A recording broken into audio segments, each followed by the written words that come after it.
अस्सलामुअलैकुम दोस्तों, क्या हाल चाल है। बात करेंगे जी आज की कुछ अहम खबरों का मतलब 19 नवंबर 2023 और इतवार का दिन है। पहली खबर है कि जी ओमान में 200 से कुछ ज़ायद लोगों को गैर मुल्की जो हैं उनको ओमान की नेशनलिटी दी गई। हिज़ मजेस्टी सुल्तान हैतम बिन तारिक उनकी तरफ से अप्रूवल भी दे दी गई है और ओमान होस्ट कर रहा है एयरपोर्ट इनोवेटिव एग्जीबिशन जो है उसको। और ये होगा जी 21 और 22 को। आज 19 है, परसों और तरसों जो है ओमान में इंटरनेशनल इवेंट होने जा रहा है, एग्जीबिशन होने जा रहा है एयरपोर्ट इनोवेटिव का। एयरपोर्ट से रिलेटेड जितनी भी सर्विसेज हैं और प्रोडक्ट्स हैं उनका एग्जीबिशन होगा और मस्कत का जो है ओमान इंटरनेशनल एग्जीबिशन सेंटर वहाँ पे। और एक और ख़बर है वो है जी ये 62 कंट्री से जो है 62 मुल्कों से 600 से कुछ ज़ायद लोगों की रजिस्ट्रेशन हो चुकी है और वो हिमान ट्रेल रन रेस जो है उसमें पार्टिसिपेट कर रहे हैं। दौड़ है पहाड़ों के ऊंचे नीचे रास्तों पे, सो ट्रेल रन, ठीक है जी। और वो होगी, अल्लाह आपका भला करे, 23 से 25 तक, 23, 24, 25 नवंबर जो है। छुट्टियां भी है आपको पता है, ठीक है। 22, 23 की, फिर 24, 25 अगे वो जुमा हफ्ता है। तो 23, 24 और 25 को जो है ट्रेल रन होगी और आप उसको जाके क्या कहते हैं कि अल्लाह आपका भला करे, महजूज हो सकते हैं, एंटरटेन जो है वो हो सकते हैं आप अगर आप वहाँ पे पहुँचते हैं तो।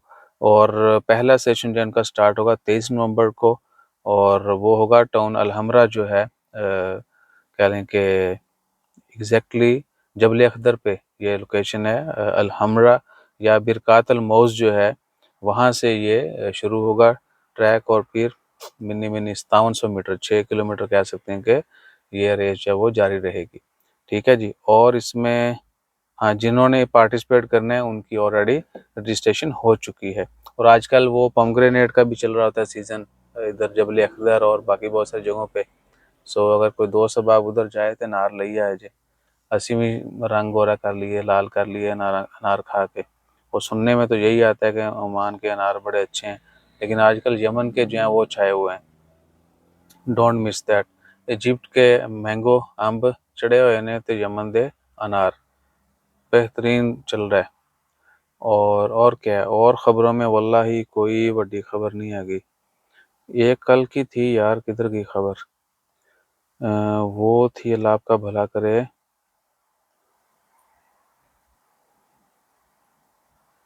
वो खबर थी शेंजन वीज़ा के लिए ऑनलाइन जो है वो शुरू होंगी 2026 से। 24-25 में नहीं, शेंजन वीज़ा ऑनलाइन हो जाएगा, ई वीज़ा हो जाएगा, स्टिकर ख़त्म हो जाएगा और 2026 से ऑनवर्ड जो है ये शेंजन वीज़ा, जितने भी शेंजन ममालिक हैं उनका वीज़ा लेना होगा तो आपको ऑनलाइन जो है अप्लाई करना होगा। कहीं किसी ऑफिस में जाकर डॉक्यूमेंट जमा करवाना, सिलसिला ख़त्म, हर चीज़ ऑनलाइन। और 2026 से जो है ये सिलसिला शुरू होगा, ठीक है जी। All visa application would be locked down through the EU visa application platform, ठीक है जी, ये सीन है। और उसके बाद फिर आगे और भी बहुत सारे चल रहे हैं शेंजन वीज़ा के हवाले से। बाकी बहुत सारे मुल्क जो हैं वो भी वीज़ा को भी ई वीज़ा में कन्वर्ट कर रहे हैं, स्टैम्प स्टिकर ख़त्म करके ई वीज़ा और इन आउट जो है करते हैं, ट्रैवल हिस्ट्री कह लें आम अल्फाज में बार बार आ रहे जा रहे स्टैंप लग रही, वो भी पासपोर्ट स्कैन जो है वो शुरू कर दिया है।